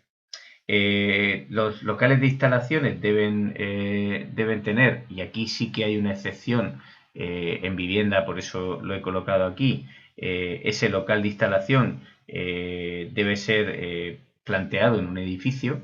Sin embargo, pues en un edificio de vivienda no es que sea obligatorio tener un local específico de instalaciones, y la red de tuberías que aquí dice que si fuera posible en instalación interior particular, pero dice que debe diseñarse de tal forma que sea accesible para su mantenimiento y reparación. Eso quiere decir que al final irán ubicadas en patinillos y en la medida de lo posible por zonas que permitan su mantenimiento, ¿vale? No se puede hacer un tendido de instalaciones sobre el forjado y bajo el suelo porque va en contra de estas cuestiones claramente. Por lo tanto, los encontraremos en edificios antiguos, pero no lo haremos en edificios nuevos. Y también tenemos unas cuestiones de ahorro de agua que tienen que ver con la instalación de red de retorno, que se establece desde que se aprobó el documento en una longitud de consumo más alejado respecto al punto de generación de agua caliente, 15 metros, y también se aplica la ley de ahorro de agua de la región de Murcia, que es del año 2006, la ley 6/2006 de ahorro de agua de la región de Murcia. En este caso, he extraído en esta ley, aquí tenéis el enlace publicado en el BOE, he traído las medidas que se le aplican a vivienda de nueva construcción y son muy sencillas. Yo creo que ya nadie las cuestiona, ¿no? El grifo pues tiene que tener perlizadores o economizadores de agua, como estos que tenéis aquí, y bueno, establece las condiciones con un caudal máximo de 5 litros minuto. Luego las duchas incluirán también economizadores de chorro. Al final lo que hacen es mezclar el agua con el aire para que salga menos cantidad, y te dice también que en este caso puedes ir a 8 litros por minuto, y el mecanismo adicional de doble descarga pues que también se ha incorporado con naturalidad a todos los elementos y ya todos lo tienen, ¿no? Al final la doble descarga que va decidiendo en función de 3 litros, 6 litros, dependiendo del modelo aquí, ¿vale? A partir de ahí, como dice aquí, en viviendas colectivas e individuales es obligatorio la instalación de estos equipos que dice en el punto 1, es decir, todo esto es lo que tenemos que poner en nuestras mediciones, describirlo para que esté bien descrito y en el plano de fontanería. Siguiendo con esto, el agua caliente sanitaria es un punto que tendrá relación con el seminario 13 que haremos en cuanto a generación solar o de otro tipo de energía renovable de agua caliente sanitaria, pero básicamente en vivienda estamos hablando de aseos, cocinas y baños. Tenemos que garantizar que los servicios que necesitan agua caliente sanitaria la reciben, y además aplicando el HE, ahorro de energía, tienen que recibirla con una generación en un porcentaje en vivienda unifamiliar cuando entre en vigor plenamente la modificación del 60% procedente de energía renovable. He puesto aquí en rojo, importante, los equipos lavadoras y lavavajillas tienen que tener también suministro de agua caliente sanitaria. Se denominan equipos bitérmicos, aunque el equipo en sí no es que se venda, o por lo menos en el mercado esté disponible, que existe. Sin embargo, nosotros en la instalación tenemos que tener punto de agua caliente y punto de agua fría en lavadora y lavavajillas. Cuestión que es obligatoria desde el año 2006. El retorno, que es muy importante, ahora veremos un ejemplo, cuando tengamos más de 15 metros, teniendo en cuenta pues, que ese retorno en una vivienda unifamiliar pues tiene que ir recirculando el agua, y a veces pues es una cuestión que no se termina de utilizar del todo, pero bueno, también hay que hablar de la reserva, de la acumulación, porque al final el uso de energías solares o energías renovables, aerotermias, etcétera, implica depósitos de acumulación de agua caliente sanitaria y no generación automática, como podría ser un termo de gas natural o de butano. Aquí vamos a hacer como 3 ejemplos que tenéis aquí dibujados. Son ejemplos que vienen del curso de instalaciones de José Antonio Sánchez Álvarez, que es un arquitecto, profesor, ha sido profesor más de 20 años en la UCAM, y le mando un saludo desde aquí. Ha sido mi jefe de departamento todo este tiempo y bueno, he utilizado los esquemas que solemos utilizar en clase a modo de ejemplo. Como abonado único, que es una vivienda unifamiliar, podemos tener un contador o necesitar un grupo de presión auxiliar, con depósito auxiliar, o incluso podemos necesitar un grupo de presión con accionamiento regulable, que sería más moderno, ¿no? En pocas ocasiones tenemos grupo de presión en viviendas, pero bueno, se nos podría dar el caso. Yo he puesto aquí un ejemplo en grande, pero tenéis los otros desarrollados, del esquema que seguiría una acometida y toda la instalación interior de una vivienda unifamiliar sin grupo de presión. Estaríamos hablando que el armario contador, que normalmente se dispone en fachada, está regulado por las compañías suministradoras, pero lleva esa primera llave de corte que está afuera, que está en la acera, y luego la llave de corte de dentro que corta toda la instalación completa, lleva un filtro, el contador general y un grifo que comprueba la presión. A partir de ahí, la primera válvula antirretorno, voy a acercarme un poco para que se vea mejor, y una llave de corte. Todo esto va alojado en una instalación y tiene un desagüe, en un armario, perdón, y tiene un desagüe por si hubiera alguna fuga o alguna labor de mantenimiento, pues que no haya ningún problema con ese agua. A eso es lo que hace reducir el tubo de alimentación al mínimo, porque estamos hablando que no hay una centralización de contadores, porque solo hay un contador. A partir de ahí, el distribuidor principal sería el que ya se adentra dentro de la vivienda y el esquema interior pues sería el que proceda. Ahora tenemos algún otro ejemplo. Pero ya entraríamos en un punto, iríamos a buscar, aquí sería como si hubiera más puntos de consumo, pero la vivienda empezaría aquí, en este punto de aquí, donde tendríamos una llave de compuerta y a partir de ahí, pues esa llave, que es la llave de corte general de dentro ya de la vivienda, distribuiría a todos los núcleos húmedos, con el famoso conocido esquema simplemente de corto aquí, entonces cada vez que entro un núcleo húmedo tengo la llave de corte de núcleo húmedo y la llave de corte de aparato, de tal manera que si me pongo en un aparato y voy hacia atrás, siempre me tengo que encontrar estas tres llaves, la de aparato, la de núcleo húmedo y la de corte general, que estaría pues en el acceso, en el lavadero, en la zona de acceso de la vivienda, en fin, donde toque, pero que corta el agua de toda la vivienda.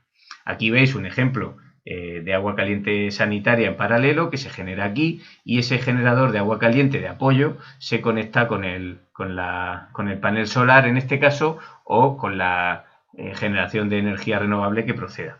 Tened en cuenta que siempre el agua caliente tiene que ir por encima, separadas 4 centímetros como mínimo en la vertical, y por lo tanto solemos dibujar habitualmente el grifo de agua caliente a la izquierda y el de agua fría a la derecha. Bueno, pues esto sería un ejemplo. Si os dais cuenta, lavadora y lavavajillas son equipos que tienen toma de agua caliente también, el único que no tiene es el inodoro. Siguiendo con este esquema, pues un poco más desarrollado, aquí un dimensionado estándar, que bueno, la verdad es que se lleva poca diferencia porque suelen ser diámetros mínimos en la mayor parte de los casos, pero en una red aquí dimensionada con polibutileno. Aquí tenéis el polibutileno, donde la acometida, pues bueno, arranca en este caso de este punto como de una montante, que podría ser la montante del edificio o podría ser directamente la acometida, y aquí al final veis la red, ¿no? En este caso he puesto este ejemplo interior de vivienda porque tiene la red de retorno. En el último grifo, en el más alejado, hay que recoger el agua de vuelta, el agua caliente por encima, y entonces el retorno se conecta con el generador. Necesita una bomba de recirculación que normalmente pues, se puede programar, porque si una vivienda tiene un régimen de duchas, que es el mayor consumo a una hora determinada, pues tampoco tiene mucho sentido estar recirculando el agua como si fuera un hotel 24 horas, ¿no? Entonces, bueno, eso también se puede regular y es una de las cuestiones que a veces hace que no se utilice demasiado esa recirculación. Pero nosotros, si tenemos desde aquí longitud de tubería más de 15 metros, tenemos que realizar ese retorno. Aquí tenéis un esquema muy sencillito también de una vivienda en 2 plantas, donde en un momento dado aparece una montante y con la misma idea de antes, pues se resuelve por encima el agua caliente de la fría, por encima el retorno, y a partir de ahí las 2 llaves de corte y la organización general. aquí interiormente en el cuarto húmedo, en un núcleo húmedo, quería hacer este dibujo porque en este punto de aquí queda una zona, si llevamos todas las instalaciones por el techo y luego bajan hasta el aparato por pared, en roza o en placas de yeso cartón por el centro, ese punto queda sin posibilidad de vaciado. Entonces, esto, que es una práctica habitual, sin embargo, tiene un problema porque esta zona no se puede vaciar y no cumpliría estrictamente el código técnico. Entonces, habitualmente se suele ir a estos sistemas que aunque las van en rozas así o por el placas de yeso cartón por el centro a este nivel, pero bueno, que a mí me gusta más que vaya por arriba que por abajo. Sin embargo, esto sí que es vaciable completamente porque desde el punto más bajo se puede vaciar la red completa y no genera problemas. Pero bueno, son las dos cuestiones. Aquí tenéis también un ejemplo de un dimensionado de diámetro de 25 milímetros con pared de 2,3 de polibutileno, o aquí, por ejemplo, de 16, pared de 1,5 también de polibutileno. Bien, aquí un ejemplo de instalación de lavadero y la misma cuestión, ¿no? Este punto de aquí queda sin posibilidad de vaciado y por lo tanto habría que buscar una solución que lo permita para cumplir estrictamente el código técnico. Aquí tenemos los equipos bitérmicos que hemos estado comentando. Bueno, ya entramos en la última parte del seminario de hoy, que va sobre evacuación de agua, en la parte que tiene que ver del documento de salubridad del código técnico, documento básico. También vamos a hacer un repaso rápido a las cuestiones más singulares. Tener en cuenta que tampoco tiene una aplicación específica a vivienda unifamiliar, como es evidente, pero sí que tenemos algunas características singulares que se pueden comentar. Para empezar, la red de pequeña evacuación, es decir, la conexión de los núcleos húmedos hasta las bajantes o los colectores horizontales, pues tienen que tener de sus válvulas de desagüe, de sus sifones, sus cierres hidráulicos para evitar olores, y los colectores horizontales pues tienen que tener un tendido adecuado para que no se produzcan cambios de dirección en el sentido de evacuación. Luego denominamos red de gran evacuación a las bajantes, el tema de los colectores horizontales y toda la conexión de equipos hasta la acometida, y también los elementos especiales como sistema de bombeo. Y especial atención tiene el sistema de ventilación, en el que en vivienda unifamiliar con las alturas habituales pues tenemos exclusivamente que resolver la ventilación primaria. Hay dos sistemas básicos de evacuación de aguas, porque estamos hablando de aguas pluviales y residuales. Ya sabéis que fecales se dejó de utilizar, ahora el documento ya les llama residuales y pluviales. Es el sistema separativo o también el sistema mixto. El separativo tiene doble conexión urbana a una red también separativa. Es hacia donde debemos de ir, porque las depuraciones se hacen de distintas formas en cuestión de tipos de aguas. Y luego el mixto, que es el más habitual y consiste en utilizar derivaciones y bajantes totalmente independientes, es decir, hay que duplicar las bajantes de saneamiento, las de residuales por un lado y las de pluviales por otro, y utilizar colectores en horizontal en el último tramo, ya antes de conectar, por ejemplo, en el techo del sótano, por poner un ejemplo, que ya pueden ser mixtos que unifiquen las aguas, teniendo en cuenta que si hubiera un cambio de sistema de recogida de aguas en el saneamiento urbano, pues se puede hacer una reconversión sencilla de la red. Aquí tenéis un ejemplo de una acometida donde viene una bajante de residuales aquí pintada en verde y otra de pluviales pintada en azul. Sabéis que la conexión de esa bajante con el colector se tiene que hacer a 45 grados y poner un punto de registro. No se debe hacer un codo a 90 grados y ya está. Eso es un problema y no tiene, por ejemplo, una conexión adecuada en caso de una descarga fuerte, de fuertes lluvias. Debe resolverse de esta manera, 45 grados y un punto de registro al fondo. Entonces, bueno, esto sería un tendido de red separativa o mixta, siempre y cuando al final se conecten. Aquí tenéis el ejemplo.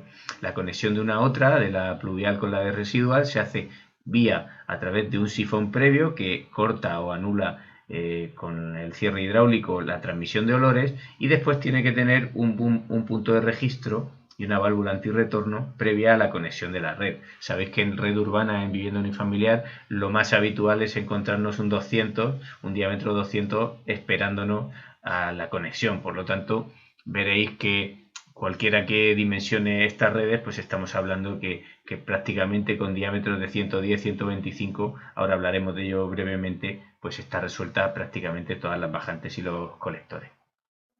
Aquí tenéis un ejemplo de válvula antirretorno, cortesía de Aguas de Murcia, aquí y de la empresa, de otra empresa que tenéis aquí referenciada, donde la clapeta, esta clapeta que veis aquí, pues ante el reflujo del agua hacia atrás, pues evita el retorno bajándose. Esa es la válvula que os decía y este es el sistema de conexión con la válvula antirretorno aquí y con el punto de registro previo a la conexión a red que tenemos que disponer siempre en la cometida urbana.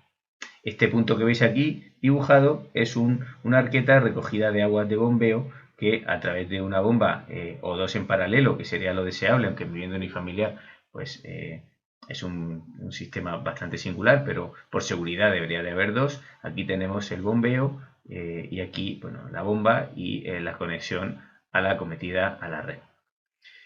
Entrando en la red de pequeña evacuación, simplemente a modo de recordatorio, porque es muy básico, este dibujo te recuerda que el código técnico sigue diciendo lo que se decía la norma básica de una conexión a la bajante de 1 metro como máximo entre el manguetón del inodoro y la propia bajante. Recordad también que el bote sifónico se instala en aseos y que recoge las aguas de las 3 piezas. Si hay bote sifónico, no debe haber sifón individual. Si hay un sifón individual en estas piezas de aquí, el funcionamiento de 2 sifones seguidos funciona mal y puede dar problemas de olores. Así que si se opta, que es normalmente a nivel de registro y de utilización muy cómodo, aunque bien es cierto que la tapeta de redonda de acero inoxidable normalmente del bote sifónico no es que sea muy bonita, por lo tanto no suele gustar demasiado, pero bueno, si lo instalamos es muy importante que no existan sifones individuales. Dicho eso, la longitud de acometida del tramo hasta ese bote no puede pasar de 2,5 metros y la longitud del bote a conexión a bajante, que también se puede hacer a conexión directamente al manguetón y esta a la bajante, no puede pasar de 2 metros. Así que tenemos esas 3 distancias, 2,5 metros, 2 metros y 1 metro. Aquí tenéis un esquema de paso de la instalación por debajo del forjado, colgado. En este caso, como es un propietario único, porque estamos en una vivienda unifamiliar, aquí abajo no tenemos problemas, más allá de que el espacio este, pues si es habitable, pues sí que tenemos que aislarlo contra el ruido. Si es otro baño, pues no habría grandes problemas, pero aquí descuelgan estas piezas, no tienen sifón individual, como estamos viendo, conectan un bote sifónico que atraviesa el forjado y por aquí, de un modo totalmente registrable y fácil de reparar, tenemos la conexión a la bajante y la del manguetón del inodoro.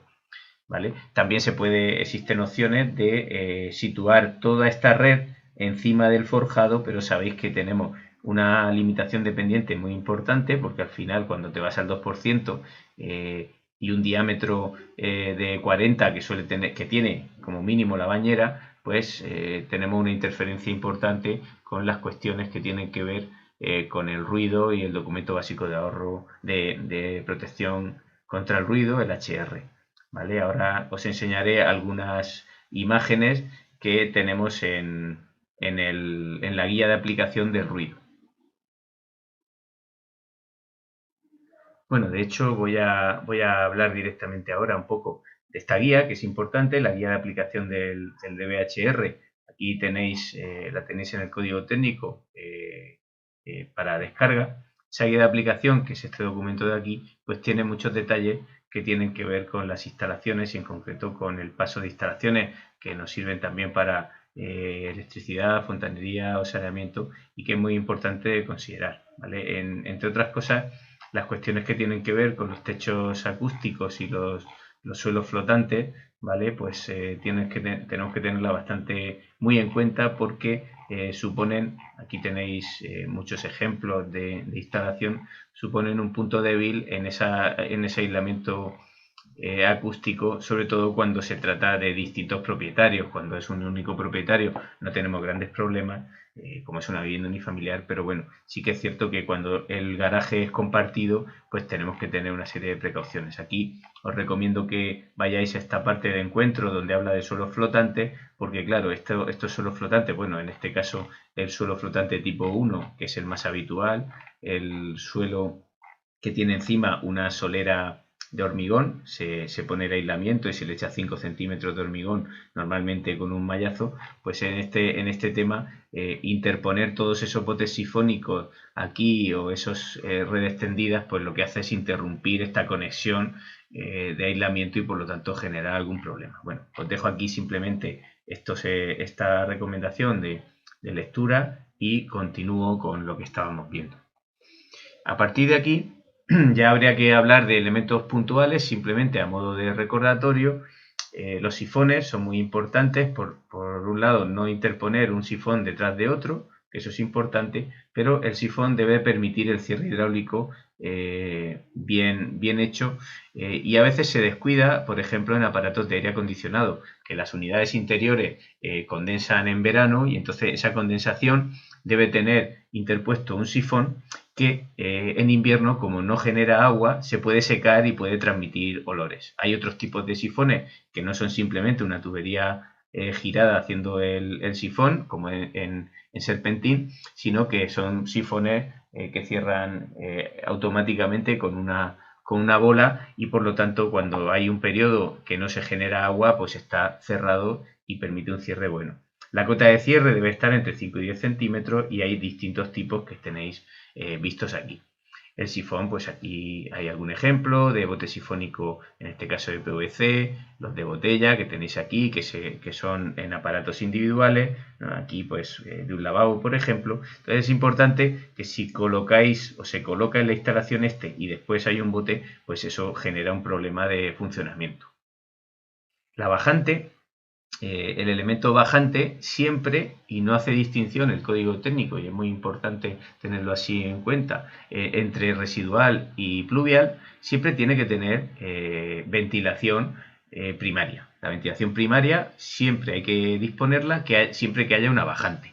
Algunas preguntas se suelen hacer al CAD diciendo: ¿y si no tengo bajante porque el baño es el único aseo que hay en la planta baja de una vivienda tipo dúplex? Pues bien, si no hay bajante, no hay ventilación primaria, porque directamente podemos conectar el manguetón, por ejemplo, del inodoro al colector. Tened en cuenta, y es muy importante, que la bajante debe ventilarse para evitar el desifonamiento del vaciado de los sifones. Es decir, cuando hay una descarga de un inodoro, por ejemplo aquí, de una gran cantidad de agua, el agua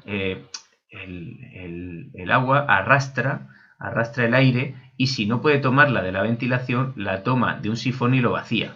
Por lo tanto, si solo hay un inodoro y no hay bajante, no hay una descarga superior que pueda vaciarme este sifón. Por lo tanto, el tema de la ventilación primaria pues ya no es importante, ¿vale?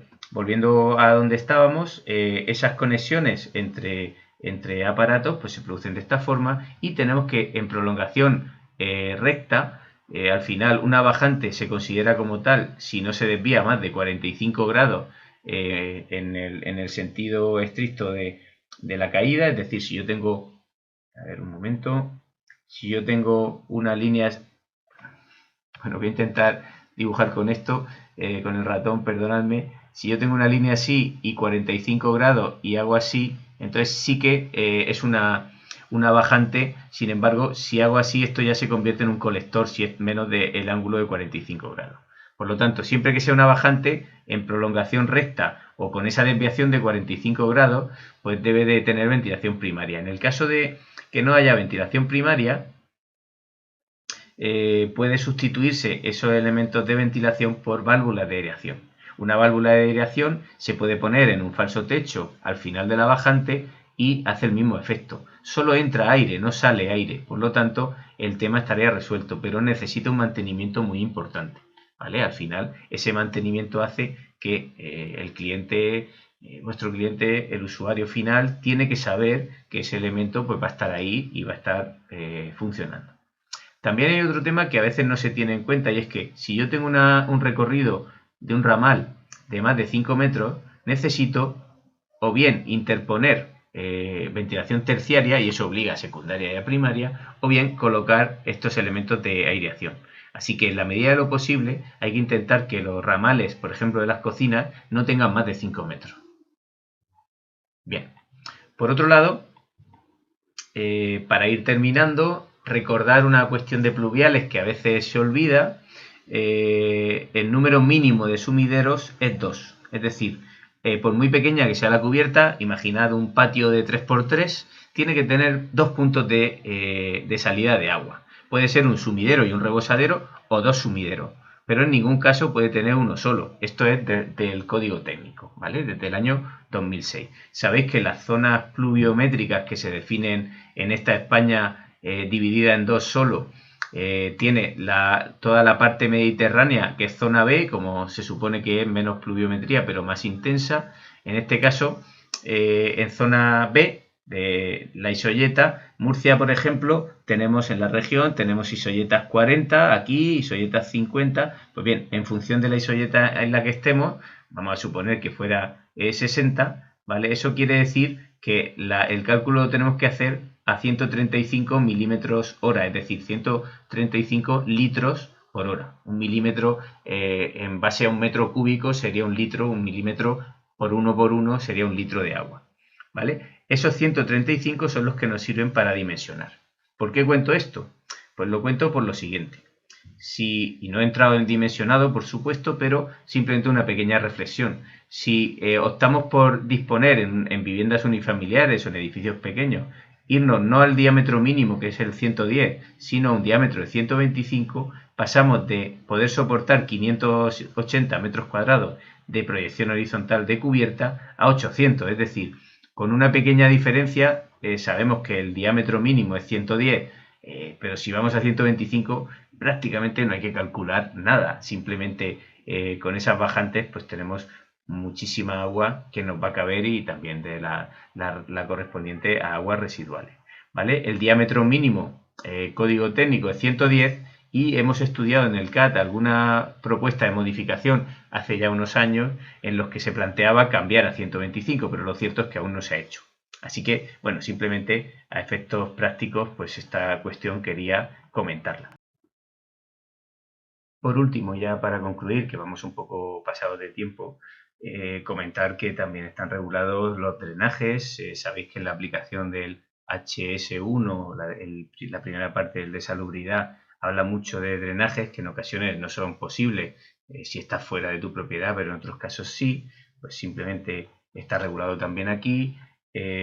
Los sistemas de bombeo y sobreelevación, siempre que estemos debajo de la cota de saneamiento, tenemos que utilizar sistemas de drenaje y bombeo. Hay que tener precaución de que por debajo de esa red debe preverse siempre un sistema, y por otro lado no debe verter aguas pluviales, salvo que sea imposible resolver de otra manera, porque generamos grandes problemas, a no ser que haya algún punto bajo rasante que no tenga más remedio que salir de este sistema, pero siempre la preferencia es salida por gravedad. Tampoco debemos verter sistemas de aguas residuales de otras partes del edificio que estén a nivel superior y por lo tanto que puedan resolverse por gravedad. El número de bombas siempre, para que en caso de problema funcione una o funcione las dos a la vez, debe ser al menos de 2, que es lo que dice este DBHS5. Por último, ya terminando, estas cuestiones, cuando no tenemos red urbana a la que conectarnos, pues están los sistemas de depuración y recuperación de aguas, tanto pluviales como residuales, las llamadas fosas sépticas, que son sistemas de depuración que van en distintos procesos dependiendo del sistema elegido, pero la cuestión es que las aguas residuales deben, cuando no hay sistema urbano de recogida de aguas, pues deben de depurarse previamente a su vertido para que no haya ningún problema ni ninguna infracción medioambiental. También tenemos sistemas que no están regulados en este documento, pero hacia los que se tiene que tender, que son los de recuperación de aguas grises, depuraciones que sirven muchas veces para rellenar cisternas de inodoros o para regar o para cualquier tipo de sistema que provoque un ahorro de agua y la recuperación del agua gris, que es ese agua jabonosa no residual que con un procedimiento de filtrado pues se puede utilizar para otras cosas. Por ejemplo, no tiene mucho sentido que sigamos utilizando agua potable para el arrastre en sistemas de inodoros convencionales. Por lo tanto, eso aún no está regulada su obligación, pero tiene que estar por llegar y en esta situación pues tendremos que adaptarnos y en muchos de los casos ya se están incorporando a los edificios con naturalidad. Hasta aquí hemos llegado.